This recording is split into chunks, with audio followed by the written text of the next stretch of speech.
Kolose 2 ayat 14 dan ayat 15. Kalau saudara sudah dapat katakan luar biasa. Kita akan baca bersama-sama. 3, 2, 1. Dengan menghapuskan surat hutang yang oleh ketentuan-ketentuan hukum mendakwa dan mengancam kita, dan itu ditiadakannya dengan memaklumkannya pada kayu salib. Ia telah mengikuti pemerintah-pemerintah dan penguasa-penguasa dan menjadikan mereka tontonan umum dalam kemenangannya atas mereka. Amin. Silakan duduk kembali Bapak Ibu Saudara. Saya sudah minta permisi sama Pak Gembala untuk saya turun ke bawah. Iya, jadi saya ingin supaya saya bisa lebih dekat dengan Bapak Ibu Saudara. Puji Tuhan. Saya pagi ini akan berbicara tentang satu kebenaran yang bagi saya ini luar biasa, Bapak Ibu Saudara, kebenaran ini, karena ini adalah satu kebenaran yang harusnya kita orang-orang Kristen betul-betul, ya, saya dan saudara mengetahui dengan baik. Ya. Nah, saya ingin berbicara dengan judul sukacita pawai kemenangan Kristus di atas kayu salib. Ya, kita sedang ada dalam suasana Paskah. 1 minggu lebih lagi ke depan kita akan merayakan Paskah, dan banyak gereja dalam minggu-minggu Paskah ini sudah banyak membahas tentang Paskah, Bapak Ibu Saudara. Nah, saya ingin bicara tentang sukacita pawai kemenangan Kristus di atas kayu salib, karena saya percaya ini penting untuk diketahui oleh semua orang Kristen. Amin. Sehingga kita tidak jadi orang Kristen yang kalah, ya, di Maluku Utara atau di Manado, dalam biasa bilang muka kayak kodok piatu, ya. Itu Tuhan, tapi bukan tidak ada sukacita. Ya, orang Manado bilang, orang Utara bilang bukan nau-nau, ya. Nah, Tuhan tidak mau supaya kita seperti ini. Saya pernah mendengar satu ungkapan seperti ini: kesaksian yang terbaik itu adalah sukacita. Amin. Nah, Tuhan mau supaya saya dan saudara mengetahui ini. Nah, kenapa Bapak Ibu Saudara, saya sedang bicara tentang salib, ya. Beberapa tahun yang lalu, ya, Ustadz Abdul Somad, ya, mengatakan bahwa ada jin di salib, ya, dan sambil tertawa, ya. Nah, saudara, kita percaya bahwa di salib itu 2000 tahun yang lalu, ya, saat di salib itu ada Kristus yang telah menang. Amin. Kristus yang telah menang atas maut, atas kematian, atas segala sesuatu di atas kayu salib ini. Amin. Itu semua kepada Kristen bangga. Ya, seringkali dalam debat-debat Kristen dan Muslim mereka selalu bilang, oh, Kristen ini aneh. Tempat di mana Tuhan mereka mati disiksa, dianiaya, kok dibanggakan? Ya, dibikin kalung, dibikin anting-anting. Ya. Kenapa Bapak Ibu Saudara? Karena mereka tidak mengerti. Kalau Bapak Ibu Saudara perhatikan, ya, di dalam gereja ini, saya kemarin pun tidak perhatikan Pak Gembala, tapi dalam gereja ini saja kemarin saya perhatikan ada 4 salib, ya, di atas, di sini, dan di sini ada salib, betul? Ya. Nah, tadi saya duduk, saya lihat di kota persembahan semua kecuali geser ada salib. Amin. Amin. Nah, salib bukan tanda kekalahan. Saya berharap saudara akan menekan kotak-kotak itu jangan seperti Tuhan Yesus yang mau disalibkan, ya. Jangan.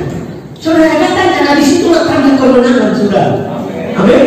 Waktu saudara akan menang perpuluhan, itu tanda kemenangan saudara. Amin. Tanda saudara akan lihat mujizat Tuhan. Amin. Tanda saudara akan lihat pelipat gandaan. Saudara datang ke kotak-kotak itu tanda sukacita. Jangan bilang kotak terlalu banyak. Kotak, saudara. Itu tanda. Karena saya Kristen itu seperti ini. Waktu saudara, saya senang ungkapan dari mertua saya. kita tidak pernah mengalahkan Allah dalam negeri. Saudara belum uji Allah? Ya, tidak pernah. Engkau kalahkan Allah di dalam negeri. Karena saya sudah terlalu banyak buat gereja. Belum. Kalau kita bisa selamat saja itu muka yang luar biasa. Amin. Amin. Jadi salib adalah tanda kemenangan. Karena salib adalah tanda kemenangan, maka harusnya saya dan saudara dalam pemilihan kita dengan Tuhan kita bersuka cita. Amin. Amin. Karena kita berjumpa dengan salib dan seluruh hidup kita diubahkan. Amin. Itu sebabnya Paulus dalam Galatia 6 ayat 14. Galatia 6 ayat 14. Bapak Ibu saudara boleh buka. Boleh bagi berdiri bersama-sama dengan saya. Ini dia menjadi ayat yang penting dalam hidup kita. Galatia 6 ayat 14. Galatia 6 ayat 14. Kita akan baca dengan suara keras. Galatia 6 ayat 14. 3, 2, 1. Tetapi aku sekali-kali tidak mau bermegah selain dalam salib Tuhan kita Yesus Kristus, sebab olehnya dunia telah disalibkan bagiku dan aku bagi dunia. Amin. Paulus sendiri, silakan duduk. Paulus sendiri bermegah dengan salib Kristus. Amin. Dia bangga. Seringkali kalau kita pergi di daerah yang bukan mayoritas Kristen, kita takut jangan pakai salib. Nanti kalau mereka tahu bahaya. Ya. Harusnya kita sadar bahwa salib adalah tanda kemenangan. Amin. Salib adalah tanda sukacita. Nah, Bapak Ibu saudara, kalau kita bicara tentang Paskah itu, kita bicara tentang keseluruhan dari Jumat Agung sampai kepada kebangkitan. Nah, Bapak Ibu saudara, kenapa? Ya, seringkali juga kalau kita berdebat dengan kelompok Kristen lain, mereka selalu bilang, Alkitab dengan jelas bilang ibadah itu harus hari Sabtu, ya, hari Sabat, ya. Kenapa orang Kristen beribadah pada hari Minggu? Kita beribadah pada hari Minggu karena hari kebangkitan Kristus. Amin. Hari di mana kita memperoleh kemenangan. Sehingga saya dan saudara jangan menjadi orang Kristen yang kalah. Hidup ini penuh dengan tantangan. Amin. Hidup ini penuh dengan masalah, problema. Tetapi kalau kita mengandalkan Tuhan, kita mengandalkan salib Kristus, saya percaya kemenangan itu menjadi milik kita. Amin. Kemenangan itu menjadi milik saudara. Kemenangan itu menjadi milik saudara dalam rumah tangga, dalam pekerjaan, dalam bisnis. Karena salib memberikan kita kemenangan. Amin. Tadi satu ibu bersaksi luar biasa. Ya, ibu bisa beli apa-apa, anaknya bisa beli apa-apa di Jakarta. Dalam masa pandemi, mungkin dalam masa sebelum pandemi kita tidak bisa. Tapi disitulah Tuhan menunjukkan bahwa Dia Allah yang besar. Amin. Dia Allah yang luar biasa dan Dia mau supaya kita dalam beriringan kita dengan Dia selalu kita bersuka cita oleh karena kita memiliki salib Kristus. Amin. Salib bukan saja bicara tentang penderitaan, kesulitan, tapi bicara tentang kemenangan. Dan kembali Bapak Ibu saudara, saya waktu menulis khotbah ini, kalau Bapak Ibu saudara ingat bahwa ibadah hari Minggu itu seringkali dipakai istilah bahasa Inggris yaitu celebration. Celebration itu perayaan. Perayaan itu sukacita. Ya. Kalau hadir dalam KKR malam ketiga, saya berkata bahwa kata ginosko itu bukan bicara saja intim dengan Tuhan, ya, dengan muka panjang seperti pepaya, tapi intim dengan Tuhan dengan sukacita. Karena ginosko itu menikmati Tuhan. Jadi waktu saudara datang ibadah, saudara menikmati Tuhan, menikmati hadirat Tuhan, dan Tuhan juga menikmati sukacita saudara. Nah, ini yang mana? Tadi saya bilang bahwa saya teringat akan satu kebenaran yang sederhana. Kalau saudara lihat 17 Agustus, dulu kita masih SD, ya. Saudara pernah lihat di hari 17 Agustus, di perayaan 17 Agustus, waktu saudara masih SD, saudara sedih? Tidak. Saudara senang. Saudara pergi ke sekolah dengan senang. Saudara pergi ke upacara dengan senang. Karena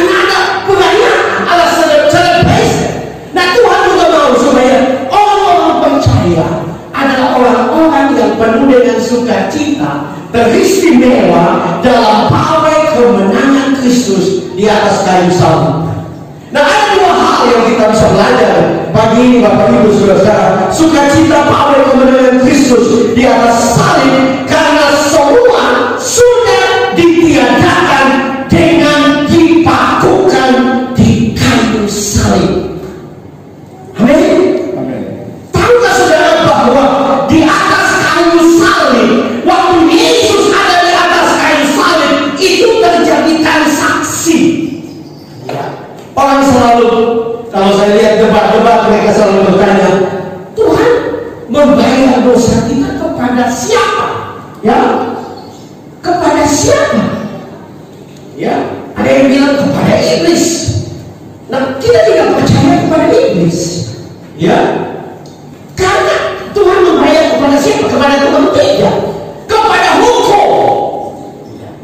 Kepada hukum yang telah dibuat, yaitu kalau mereka makan buah pengetahuan baik dan jahat, mereka akan mati, mulai dari kematian rohani sampai kepada kematian jasmani. Tetapi dengan Yesus mati di atas kayu salib, ya, maka semua utang kita, manusia yang berdosa, sudah dibayar lunas. Paulus di bagian lain dikatakan dibayar dengan darah yang mahal, darah yang kudus, darah anak domba Allah. Jadi artinya saya dan saudara sadar bahwa waktu Tuhan mati buat kita, Dia membayar utang itu kepada hukum yang telah Dia buat. Ya, bahkan Bapak Ibu Saudara-saudara, dengan jelas kalau kita, kenapa Yesus perlu datang dan mati padahal sudah ada hukum Taurat? Kenapa? Karena hukum Taurat itu adalah penuntut, dan hukum Taurat itu menunjukkan bahwa dengan kekuatan kita sendiri kita tidak mampu. Ya, dengan kekuatan saya dan saudara tidak mampu hidup benar. Ya, ada seorang pendeta yang berkata, ada di sini yang sudah jadi malaikat. Tidak, kita terus bertumbuh di dalam Tuhan, masih gagah. Tetapi Kristus sudah menebus kita. Dia sudah melakukan segala sesuatu di atas kayu salib. Itu sebabnya Paulus juga berkata bahwa terkutuklah orang yang digantung di atas kayu salib. Yesus menjadi kutuk karena saya dan saudara untuk menebus kita. Amin. Jadi apa yang sedang Yesus lakukan, saudara-saudara, adalah Yesus datang ke salib dan semua surat utang dosa kita, baik yang masa lalu, masa kini, dan masa yang akan datang, sudah dipakukan di atas kayu salib. Amin. Itu sebabnya kita orang Kristen harusnya kita bersukacita. Amin. Karena di salib itu, saya dan saudara yang harusnya dipaku di salib, saya dan saudara yang harusnya mati di salib karena dosa, itu diambil alih oleh Kristus. Itu sebabnya lagu-lagu lama kita, ya, saya ingat sekali, saya suka nyanyi, salibnya, salibnya, selama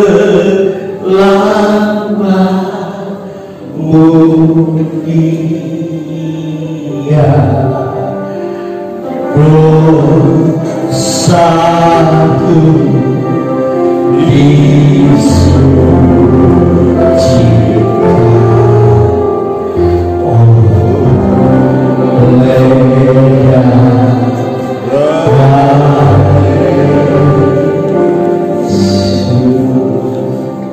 Pagi ini kita bisa datang kepada Tuhan dengan keberanian, dengan iman. Kita bisa mengangkat tangan karena Dia sudah pakukan semua di atas kayu salib. Amin. Dia sangat mengasihi saya dan saudara. Dia mati buat setiap pribadi kita nanti. Nah, saudara, kalau kita meneliti dengan baik, ada beberapa kata yang dipakai dalam ayat ini, dalam Kolose 2 ayat 18. Kalau saudara perhatikan kata menghapus, kata menghapus itu, Bapak Ibu Saudara, berasal dari kata exsalifo. Exsalifo itu bukan sekedar menghapus, tapi membatalkan. Ya. Bahkan ada yang mengatakan, saudara-saudara, itu perbedaan antara darah anak domba dalam perjanjian lama dan darah Kristus berbeda. Darah anak domba itu hanya menutup dosa, dia tidak menghapus. Hanya darah Kristus yang menghapus, membatalkan semua surat hutang kita, dia batalkan. Bahkan kata exsalifo itu juga menghancurkan, dia sobek, dia hancurkan. Amin. Sehingga kalau saya dan saudara datang kepada salib itu, ya, kita datang kepada salib itu, saudara akan merasa saudara bebas, karena dia bukan sekedar dia menutup, dia sudah menghapus, dia membatalkan, bahkan dia menghancurkan, dia merobek. Ya kita, saya dan saudara menjadi orang benar. Amin. Orang benar bukan karena kita sempurna. Orang benar karena dibenarkan oleh darah Kristus. Kita dibenarkan oleh Kristus. Ya, kita dibenarkan oleh Kristus. Ada kata ditiadakan. Itu berasal dari kata yang Yunani adhigo. Itu mempunyai arti dienyahkan, dibuang, dipotongnya. Jadi kalau kita datang kepada salib Kristus, sebenarnya kita adalah orang-orang yang Paulus katakan lebih dari pemenang. Amin. Apapun masalah kita, kita ada sakit penyakit, kita adalah orang-orang yang disembuhkan oleh Tuhan. Karena Yesus sudah menanggung semua di atas kayu salib. Waktu dia berkata, dia berteriak tetelestai. Di dunia sekarang ada heboh dengan perkataan Presiden Putin, pura, yang artinya bangkit. Itu hanya perkataan yang untuk mendorong semangat saja. Tetapi kata-kata Yesus waktu dia di atas kayu salib, tetelestai, sudah selesai. Itu adalah teriakan kemenangan, teriakan sukacita, teriakan kelepasan bahwa saya dan saudara yang percaya kepada Dia betul-betul mengalami pembebasan secara sempurna. Amin.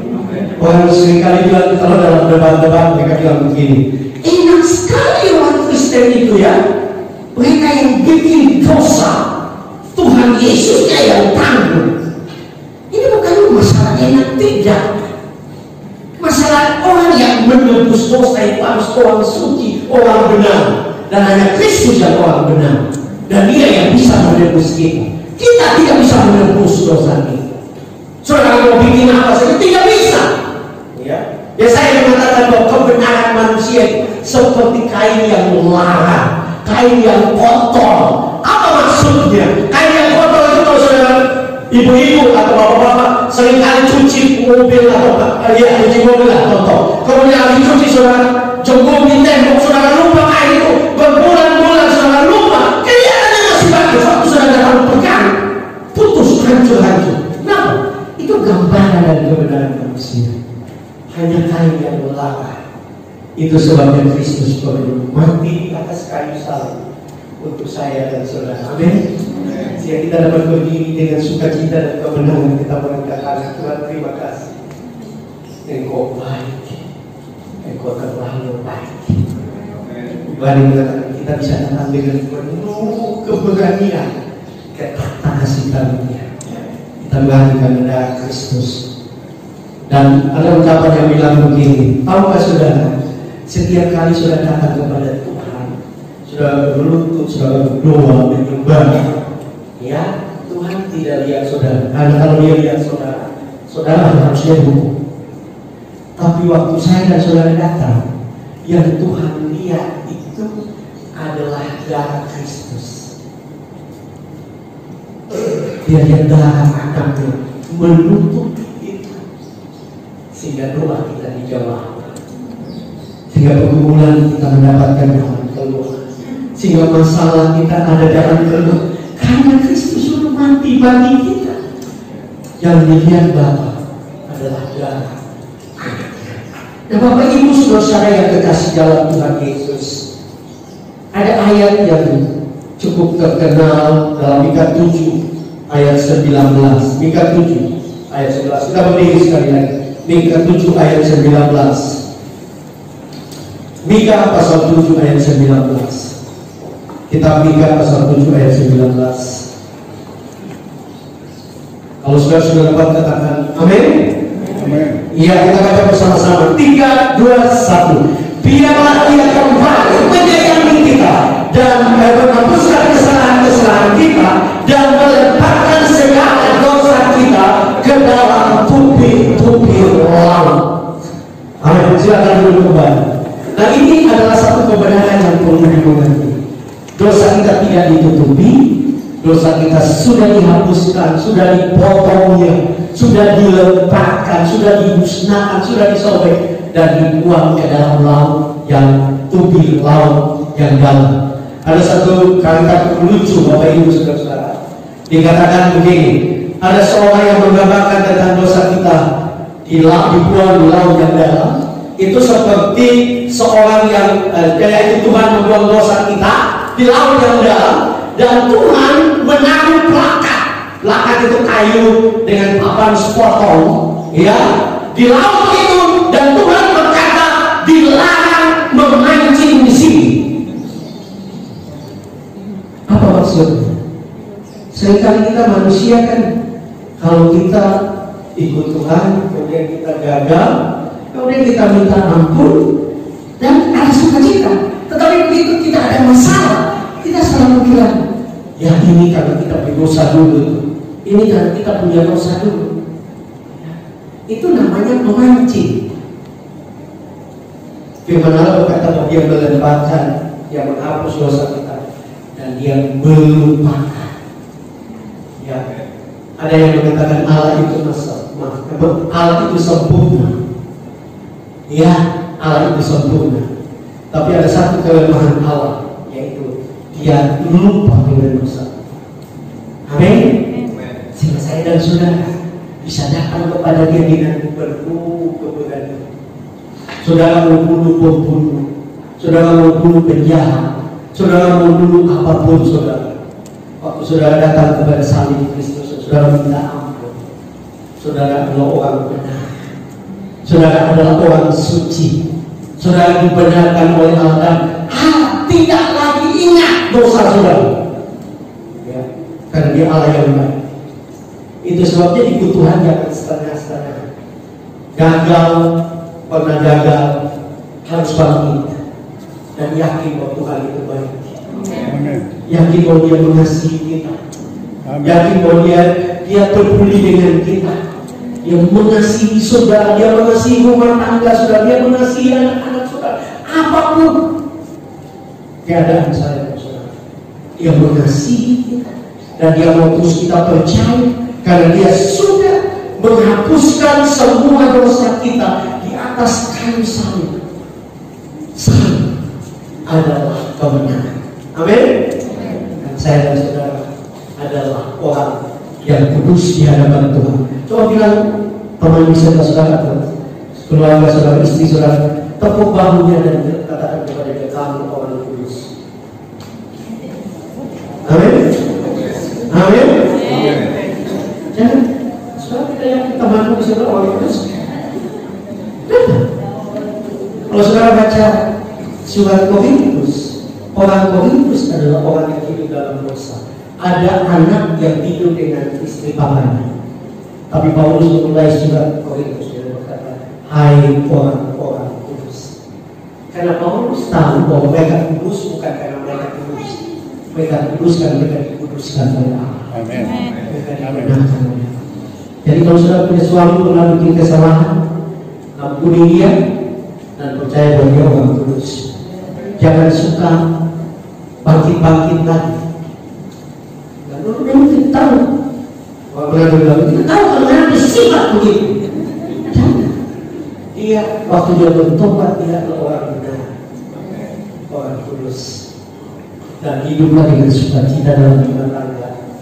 Raih kemenangan, ikutlah pawai kemenangan Kristus, karena Kristus sudah menang di atas kayu salib. Yang kedua, Bapak Ibu Saudara, sukacita pawai kemenangan Kristus di atas salib dengan kita berada dalam pawai kemenangan Kristus.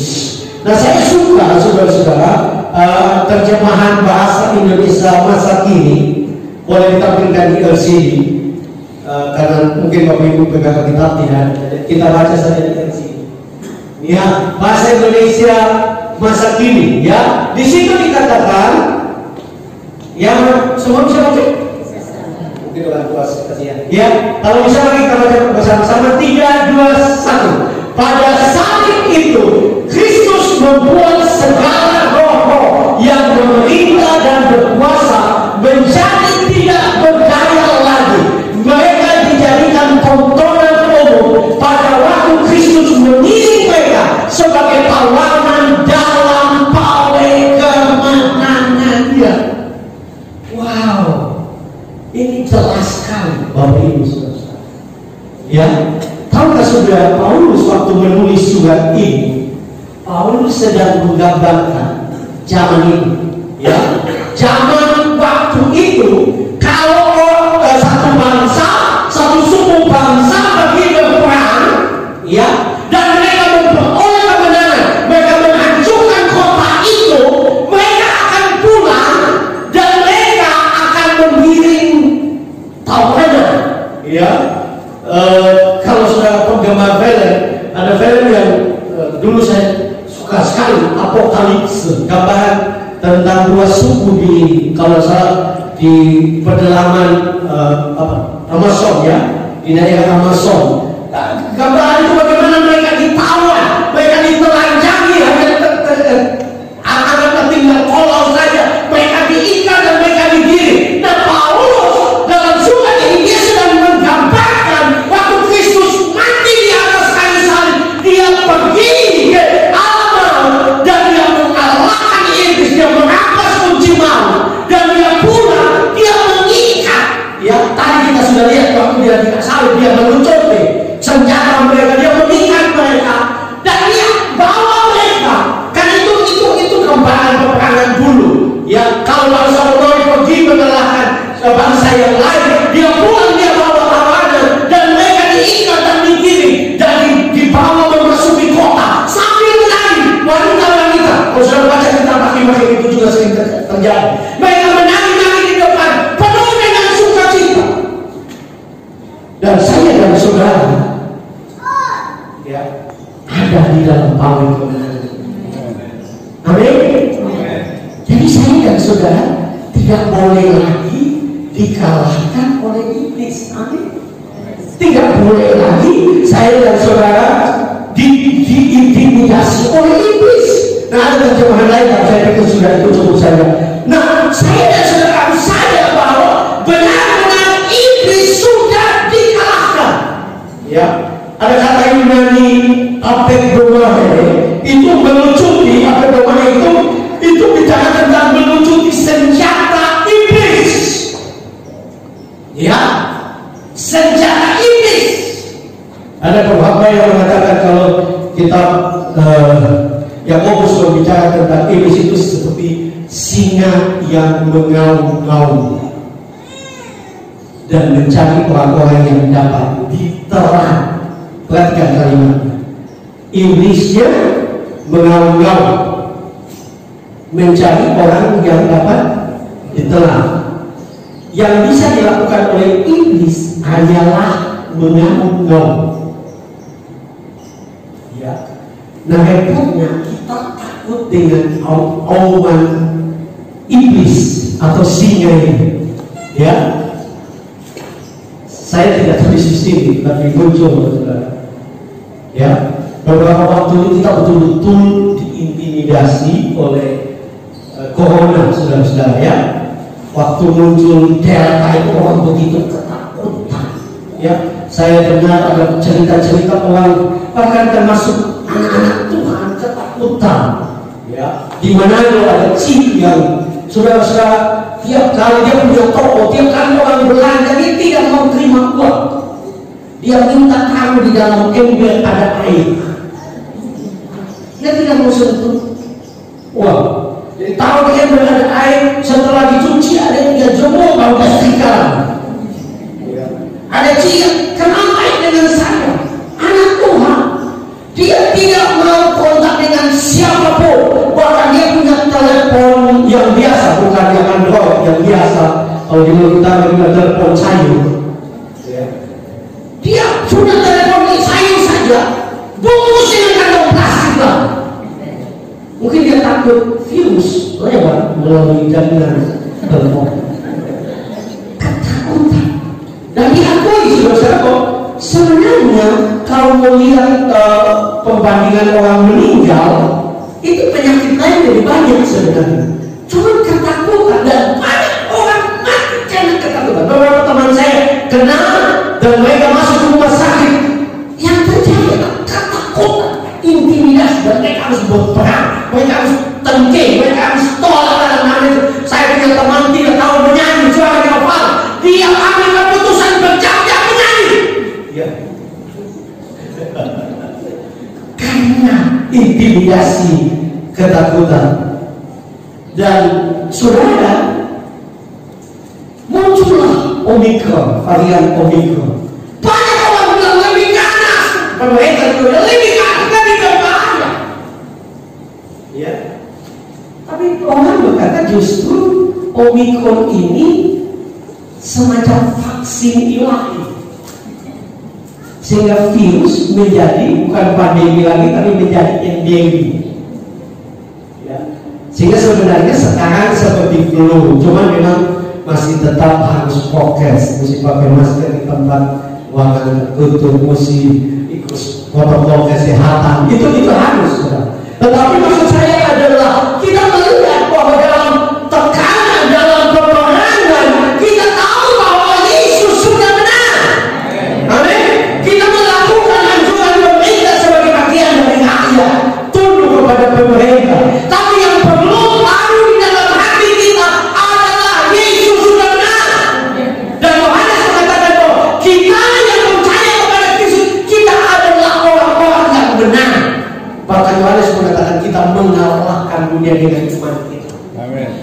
Dan kalau kita percaya kepada Tuhan, tadi kita nyanyi adalah lagu yang walau 10.000 di sebelah kiri, 1.000 di sebelah kiri, 10.000 di sebelah kanan, kita tetap aman. Mazmur 91 itu ayat Mazmur itu jadi tren saudara. Tiap kali berangkat ada status di Facebook, Mazmur 91 terjadi atas hidupku.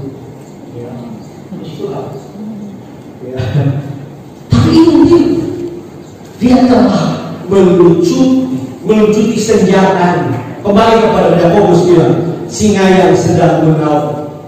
Ada pengkhotbah yang bikin melucu, saudara. Singa, kenapa dia hanya mengaum? Karena giginya sudah ompong. Cuma kita takut, cuma suara. Harusnya kita tidak perlu takut lagi. Kemudian kenapa Yakobus bilang mencari orang-orang yang dapat ditelan? Karena dia tidak ada gigi. Dia mau punya bagaimana? Ya, saya dulu ingat di kampung Kupang, di kampung saya itu ada oma nenek sudah tidak ada gigi. Nah, orang Kupang dulu mungkin sama juga di sini. Kan makanan utama jagung. Jadi mesti minta tolong anak atau cucu punya dulu, baru kasih nenek makan. Ini sudah juga mengalami. Ya. Nah, iblis itu sudah tidak bisa punya. Jadi jangan takut. Amin. Yang temanku sebelah, iblis sudah tidak bisa punya lagi. Tapi dia bisa telan. Kalau sudah takut, sudah ada penyakit dan sudah takut, nah itu iblis sedang menolak saudara. Saudara harus keluar. Saudara melepaskan diri. Iblis tidak ada lagi kekuatan untuk orang percaya, untuk orang percaya, untuk orang yang percaya sungguh-sungguh kepada Tuhan. Iblis tidak punya kekuatan lagi. Ya, iblis yang menakut-nakuti kita. Dia akan menyaut. Ya. Itu sebabnya kalau saudara sedang berhadapan dengan satu masalah, tugas saudara adalah menyatakan firman Tuhan, deklarasi firman Tuhan, menyatakan kalau saudara kekurangan, aku berkata dengan iman, aku percaya bahwa Yesus sudah datang supaya saya punya hidup dan saya punya dalam segala kehidupan. Amin. Kalau saudara sakit, sudah berkata dengan iman, seperti apa yang Petrus sudah tulis dalam 1 Petrus 2 ayat 24 bagian B, oleh pilunya kamu sudah sembuh. Amin. Kenapa Petrus bilang sudah sembuh? Padahal sudah doa-doa belum sembuh. Karena Petrus sedang berbicara, dia mengarahkan matanya kepada salib Kristus. Bahwa Yesus sudah menyembuhkan semua penyakit kita. Kalau kita sekarang 22 tahun lalu, Yesus sudah menanggung semua penyakit kita di atas kayu salib. Dia sudah tanggung semua untuk penyakit, untuk kemiskinan, untuk penderitaan, untuk keputusasaan. Semua sudah ditanggung di atas kayu salib. Dan dia berkata, oleh pilurnya kamu sudah sembuh. Nah, terus saya berkata, terus bagaimana? Saya belum sembuh. Tugas saudara adalah ikuti pawai kemenangan Kristus. Tiap hari bersuka cita. Amin. Tiap hari percaya, aku percaya bahwa oleh pilurnya aku sudah sembuh, oleh pilurnya aku sudah sembuh, oleh pilurnya aku sudah sembuh. Maka mujizat akan terjadi. Maka mujizat akan terjadi. Ada seorang ibu yang mengalami kanker stadium 4. Dan dokter mengatakan minggu depan kita akan kemoterapi. Malam itu kejadian nyata.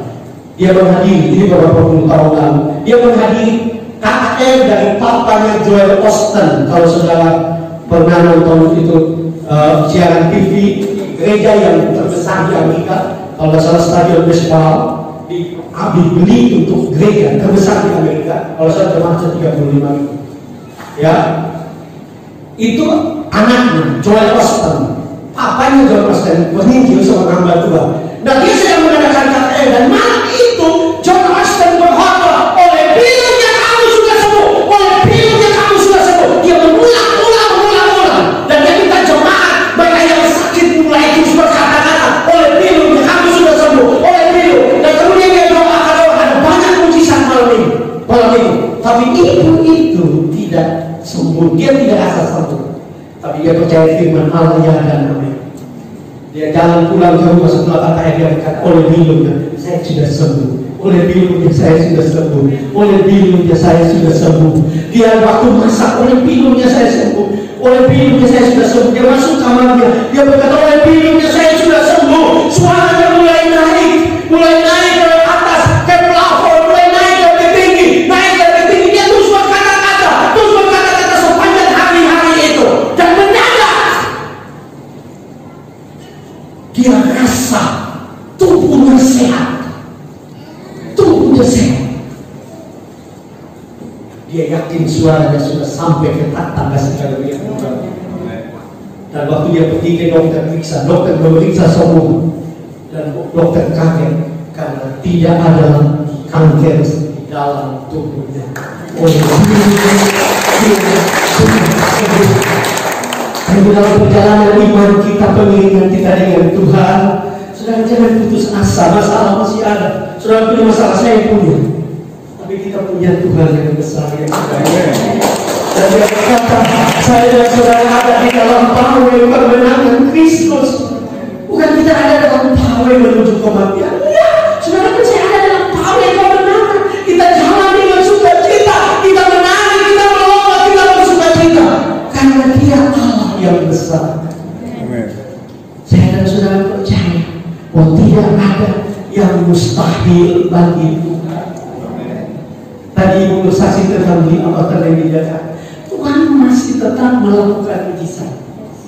Tapi Tuhan menunggu sukacita kita, kemenangan kita, sukacita kemenangan saya dan saudara di dalam pawai kemenangan Kristus. Seringkali kita suka berkata begini, itu dulu juga saya suka begitu, tapi saya percaya sangat tidak benar, tidak alkitabiah. Saya suka berkata tidak mungkin Tuhan kirim uang atau Tuhan lempar uang dari langit. Masa? Saudara saya pendeta bisa berkata itu kan tidak benar. Bisa nggak? Bisa nggak? Banyak yang tidak percaya. Bisa. Bisa. Kalau saudara baca kitab Yosua, Tuhan lempar batu dari langit. Waktu Yosua berhadapan dengan peperangan, Tuhan lempar batu dari langit. Ya, itu alkitabiah.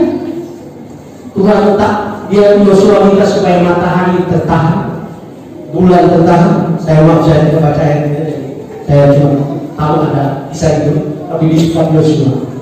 Dan sudah tahu, beberapa waktu yang lalu para ahli melakukan penelitian. Mereka menemukan bahwa ada satu waktu matahari berhenti, bulan berhenti. Padahal mereka adalah para ahli yang ateis, tidak percaya Tuhan. Tapi kebetulan dalam tim itu ada satu ahli yang Kristen, dan dia bilang, dia buka Alkitab dan dia tunjukkan kepada mereka, ini bukti bahwa pernah Tuhan menahan dan bulan. Dan mereka semua kaget. Wah, dahsyat Alkitab. Ya, kalau sudah baca kisah itu seperti dongeng. Tuhan tahan matahari, Tuhan tahan bulan, Tuhan lempar waktu dan langit. Kayak film-film dulu-dulu yang terlalu banyak halnya. Tapi Tuhan adalah Tuhan yang besar. Amin. Kita yang percaya kepada Dia, kita ada di dalam pawai kemenangan. Bahkan kata kemenangan yang dipakai adalah kata triumpio. Ini itu bukan saja benar, bukan saja kita tahu Yesus sudah menang, puji Tuhan. Tidak, karena itu mempunyai arti untuk merayakan kemenangan.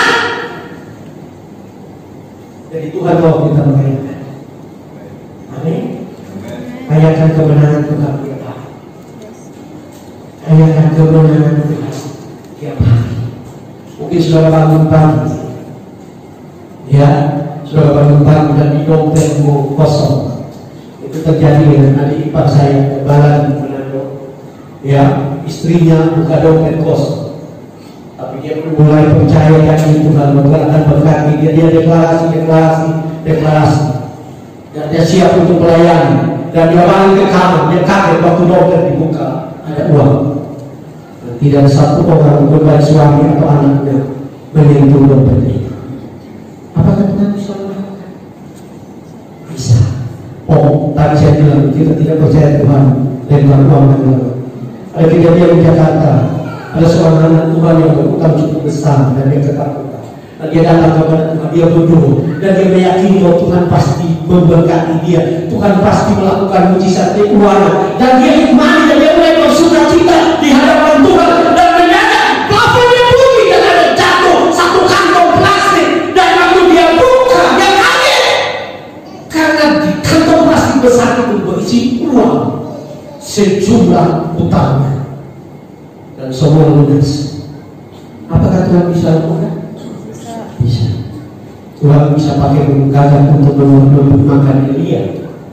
Ya, saya pernah baca di Cina, Tuhan ada seorang ditangkap, pendeta ditangkap, dianiaya, dimasukkan di gedung yang tertutup sekali, cuma ada satu pintunya pintu besi, dan dia bubuk karena dia dianiaya, dipukul, dia lapar, tapi laparnya dia pengen makan apel.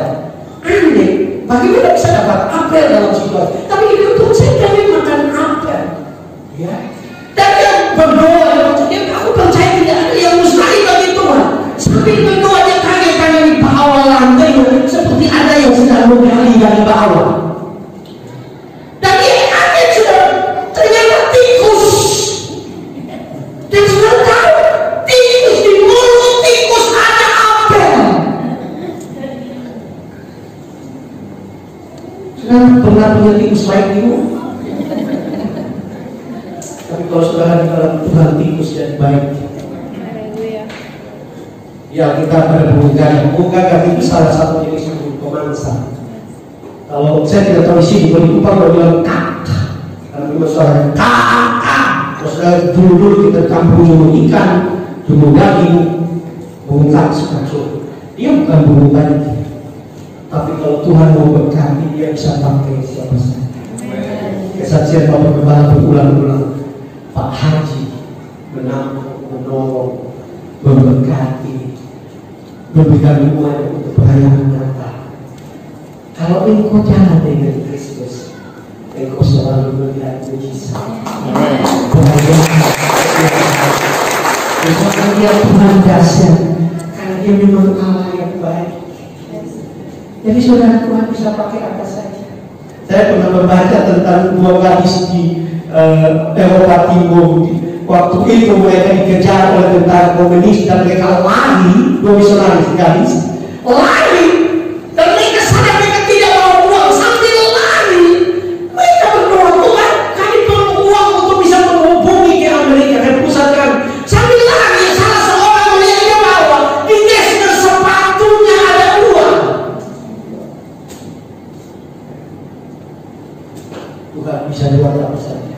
Amin. Karena dia mau kita merayakan kemenangan. Ya, salib bukan tanda kebesaran. Salib adalah tanda kemenangan. Amin. Salib adalah tanda sukacita. Kalau kita menyadari ini, kita akan menjadi orang Kristen yang berbahagia. Ya, bukan sekedar lip service, tapi benar-benar orang Kristen yang bahagia. Penuh dengan sukacita, penuh dengan kemenangan, dan kita melihat perbuatan Tuhan yang dahsyat atas kehidupan kita.